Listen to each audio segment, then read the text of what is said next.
mucho antes de las banderas, los reyes o las fronteras, antes de las ciudades, las iglesias, las carreteras, los puertos, el café, la cumbia y el vallenato, antes de nosotros, existió en esta tierra una historia que parece perdida, un pasado hecho de cantos, lluvias, mitos y estrellas, donde los ríos fueron serpientes cósmicas, la luna y el sol amantes eternos, y las montañas el corazón del planeta. Antes de que los ríos se llenaran de sangre y los aires olieran a pólvora, las gentes de estas tres cordilleras y estas llanuras hablaron el lenguaje del jaguar, del fuego y de la montaña. Porque para entender a Colombia no solo hay que entender los últimos 70 años de desidia o los 200 años de república, sino que hay que ir atrás, mucho más atrás. 500 años a la llegada de los primeros colonizadores, 5.000 años a la aparición de los primeros pueblos, 15.000 años a la llegada de los primeros humanos y 200 millones de años a la aparición del suelo bajo nuestros pies. Entonces, embarquémonos en un viaje al pasado para explorar esta tierra y sus secretos, para descubrir sus primeros habitantes y entender los pueblos originarios que llamaron a esta tierra su hogar. Bienvenidos a la historia de Colombia antes de Colombia.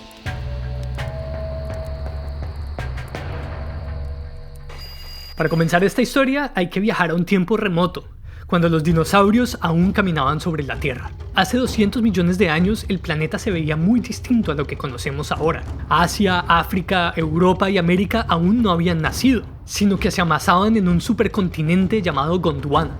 Las montañas que atraviesan hoy en día nuestro país seguían sin existir y por el contrario habían grandes planicies que muchas veces estaban cubiertas de agua. Gran parte de lo que hoy llamamos Colombia estuvo cubierto por un gran océano, donde vivieron amonitas y belemitas, que son moluscos enormes, cuyos fósiles seguimos encontrando hoy en día en lugares como Villa de Leyva o el Cerrejón en La Guajira. Pero las cosas estaban por cambiar. Poco a poco, como en una danza eterna, Gondwana se fue rompiendo en pedazos. Gigantescas explosiones volcánicas ayudaron a acelerar este proceso. Y hace unos 130 millones de años, lo que hoy conocemos como África y América se separaron, dando paso al Océano Atlántico. No solo eso, sino que América siguió flotando hasta el otro lado del planeta y se estrelló contra la placa de Nazca. En este encuentro violento, la placa de Nazca empezó a hundirse debajo de la de América y la de América empezó a surgir, arrugando el paisaje y dando el nacimiento a la cordillera de los Andes. En los últimos 10 millones de años, que es como un abrir y cerrar de ojos en términos geológicos para la Tierra, los flujos de magma del centro de la Tierra se abrieron paso a través de las montañas y explotaron en grandes volcanes que hasta el día de hoy definen nuestro paisaje.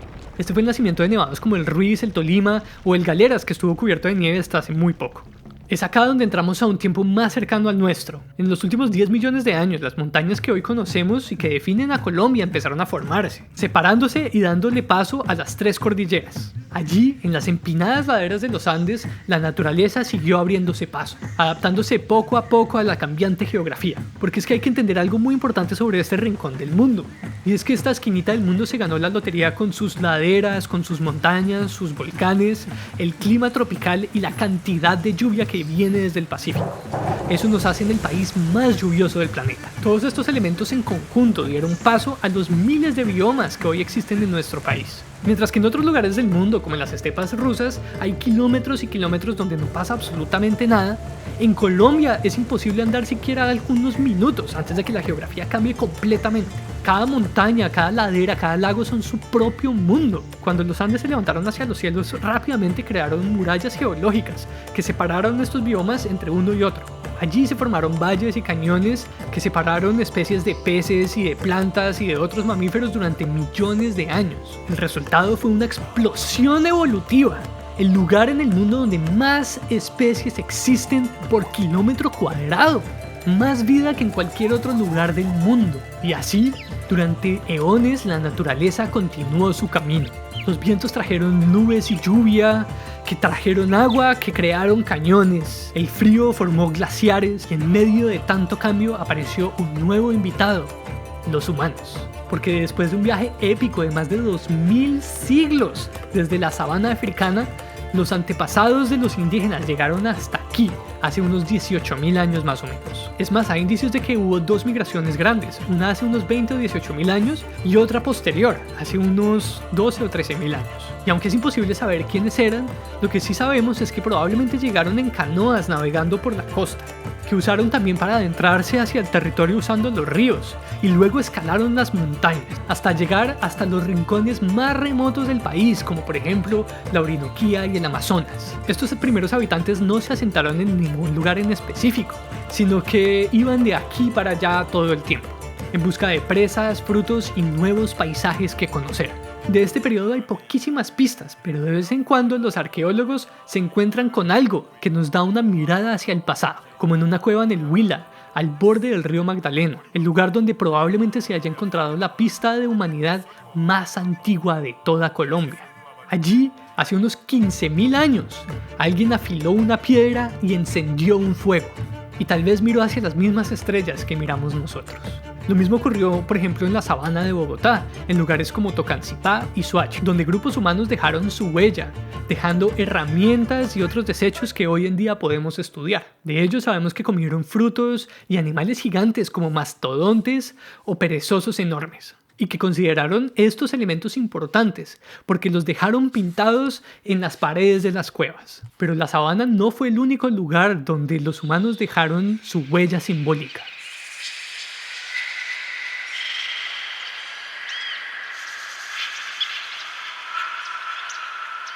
En medio del Amazonas se yerguen unas islas de piedra, uno de los lugares más sagrados de todo el Amazonas. Este es uno de los secretos mejor guardados de nuestro territorio, Chiribiquete. Allí, más de 75.000 pictogramas, algunos de más de 12.000 años de antigüedad, decoran las paredes de los acantilados. Si los pusiéramos en una línea recta serían más de 21 kilómetros, una obra viva que sigue en construcción y que cuenta la historia épica de estos pueblos que han habitado este territorio por más de 500 generaciones. Imágenes que hablan de los hombres jaguar y de sus secretos, de las plantas medicinales, de las conexiones entre nuestro mundo y lo sagrado. Los humanos siempre hemos dejado nuestro legado en las paredes. Hemos contado las historias de nuestros dioses y de las mitologías de nuestra creación, pero no existe ningún lugar en el mundo donde exista una obra tan extensa, tan antigua y tan profunda como la de este lugar del mundo. Lo que narran las paredes de Chiribiquete no es nada más y nada menos que la filosofía de los pueblos originarios de este territorio, lo que nosotros como sociedad aún tenemos por aprender. La naturaleza nos habla a través del paisaje. Para vivir en armonía con ella, tenemos que prestarle atención a sus ciclos, a sus estaciones, a sus movimientos. Los primeros habitantes de este territorio aprendieron a leer las montañas y los ríos como un libro sagrado. Ellos desarrollaron un sistema de pensamiento durante decenas de miles de años. Un conocimiento muchísimo más antiguo que la Biblia o que el Corán o que cualquier texto sagrado como el Bardo Todola. Y es que hay una razón por la que la gente de este territorio logró vivir en armonía con el bosque durante más de 18.000 años, sin depredar la selva, sin secar ríos y sin llenar sus propios cuerpos de microplásticos. No fue porque fueran primitivos aborígenes sin culturas avanzadas, sino porque su sistema de pensamiento y de valores es diametralmente diferente al alma consumista e individualista de Occidente. En ellas, la naturaleza no es un recurso. Es madre, es maestra, es tejido, es mapa. La ceiba es un eje entre el cielo y la tierra. El sol y la luna son dioses que dictan cuándo sembrar y cuándo cultivar. Así, del silencio de los glaciares, de la sombra de los jaguares y del canto de las aves, surgió una forma única de entender el mundo. Un pensamiento profundo tejido en lo hondo de la selva, en la niebla de los páramos y en el oleaje del Caribe. Una cosmovisión donde el humano no utiliza la naturaleza, sino que es parte de ella. Como en la Sierra Nevada de Santa Marta, la montaña costera más alta del planeta, donde surgió uno de los pueblos que mejor encarna esta visión, los Tairona.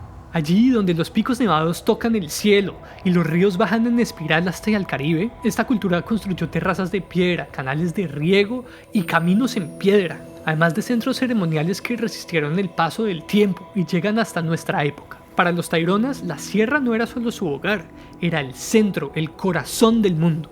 Cada nivel de altitud representaba una capa de lo sagrado. Sembraban el maíz no solo para alimentarse, sino como una repetición del ciclo sagrado. Su arquitectura, su vestimenta, su forma de pensar, todo era un reflejo de la naturaleza. Aún hoy, sus descendientes como los Kogi, los Arhuacos, los Wiwa y los Cancuamo mantienen vivo ese legado.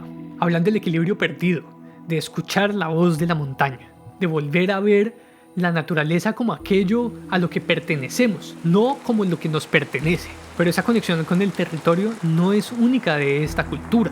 Un poco más hacia el occidente, en el Pacífico, aún vive la cultura Emberá. En el lugar más lluvioso del planeta, esta cultura ancestral aprendió a moverse por los ríos como si fueran caminos. Para ellos la selva es como un cuerpo vivo lleno de espíritus.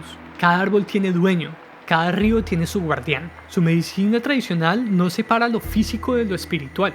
Y sus chamanes o jaibanás actúan como puentes entre el mundo de lo visible y lo invisible. Para los Emberá, muchas enfermedades no tienen solo causa física. Pueden ser causadas por el desequilibrio con la naturaleza, por la ofensa a un río. El jaibaná debe viajar entonces en trance, guiado por el humo del tabaco y por los espíritus, para recuperar ese equilibrio. Ese concepto de equilibrio, de opuestos, de luz y oscuridad, de la noche y el día, del hombre y la mujer, no solo fueron el eje del pensamiento Emberá, sino de muchísimos otros pueblos de lo que hoy llamamos Colombia. Ese fue el caso de los muiscas de todo el altiplano cundiboyacense. En su extenso panteón de dioses siempre ha existido el llamado a entender la naturaleza como una expresión de lo divino. Sus dioses fueron mensajeros de Chiminigagua, que dejaban ver su presencia aquí abajo en el mundo de los mortales a través de la dualidad. El mundo no comenzó como un destello de luz, sino como la separación. Chía y Sué, la luna y el sol, estuvieron siempre juntos, pero su unión confundía el día con la noche, el agua con el fuego, lo visible con lo oculto. Entonces Chiminigagua los separó, no como castigo, sino para que naciera el tiempo. Desde entonces Chía camina en las noches y Sué ilumina nuestros días. Gracias a su distancia florecen los calendarios y crecen las cosechas, y así los pueblos saben cuándo cantar, cuándo sembrar y cuándo morir. Esta lección no solamente se queda en las palabras de los mayores, sino que se encarna en el mismo paisaje. Sué vivió en los picos de las montañas, el lugar por donde renacía cada mañana hacia el oriente, mientras que Chía vivió en las lagunas, símbolo de fertilidad y de su misterio. En la superficie de Guatavita, de Iguaque o del mismo río Funza se dibujó su reflejo. En este reflejo del agua también se encontraron otras culturas. Un poco más al sur, la familia de los pueblos Tucano también encontró su esencia en el agua. Para ellos en el principio no había ni pueblos, ni nombres, ni lenguas. Solo existía la Yeba Buó, la madre de las aguas, la gran anaconda cósmica, que viajaba desde el oriente en el gran río del tiempo. Pero ella no viajaba sola, porque en su interior mantenía el pensamiento de todos los pueblos, enrollados como sueños aún por nacer. La anaconda surcó todo el río Vaupés, dejando a los pueblos en los lugares más sagrados de aquel lugar. Así fue como nacieron los pueblos tucanos, cada uno con su lengua, con su lugar, su animal protector y su rol en el equilibrio cósmico. Para ellos, hasta el día de hoy, el río es un mapa genealógico y espiritual. Seguir el curso del agua es entenderse a uno mismo, es regresar hacia el origen. Y es que este territorio ya era un entramado de lenguas, de caminos y de acuerdos. Las selvas, los valles y los ríos ya estaban conectados por una red de intercambios. Eran rutas orales, rituales y fluviales. La sal de Zipaquirá llegaba hasta los llanos. El oro del Chocó brillaba en las narigueras y en los objetos de los Sinú. Y las conchas del Caribe eran símbolos de estatus en la profundidad del Amazonas. No existía un país llamado Colombia, pero sí un universo en movimiento. Sociedades con calendarios agrícolas, astronomía, medicina, arquitectura hidráulica y visiones del cosmos, únicas de cada territorio. Este lugar no era un vacío por civilizar, era al contrario un continente lleno de pueblos interconectados, con su propio orden, con sus propios misterios. Un mundo que estaba a punto de encontrarse con otro, que venía desde el otro lado del océano, y que nunca volvería a ser el mismo. Desde el oriente, hombres iban a llegar con su propia visión del tiempo, del poder y de lo divino. Lo que vino después no solo fue una conquista militar, fue una fractura en la memoria, un choque de cosmologías, lenguas y formas de habitar el mundo. Fue la llegada de la cruz, pero también de los tambores africanos. Fueron enfermedades, guerras e injusticias, pero también universidades y observatorios astronómicos, formas de narrar el mundo a través de la música y el baile. Un choque tan profundo que se siente hasta nuestros días. Una alquimia que compone la sangre de casi todos los colombianos y que oculta el secreto de nuestros orígenes como nación. En los siglos después del contacto entre mundos, seguimos haciéndonos la pregunta: ¿qué significa ser colombiano? Lo responderemos en el próximo episodio.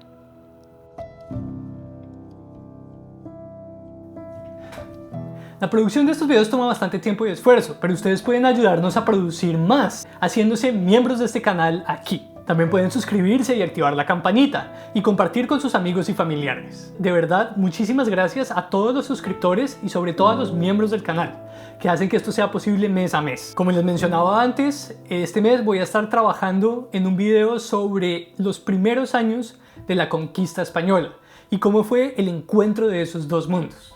Entonces estén pendientes para lo que se viene. Nos vemos en el próximo video.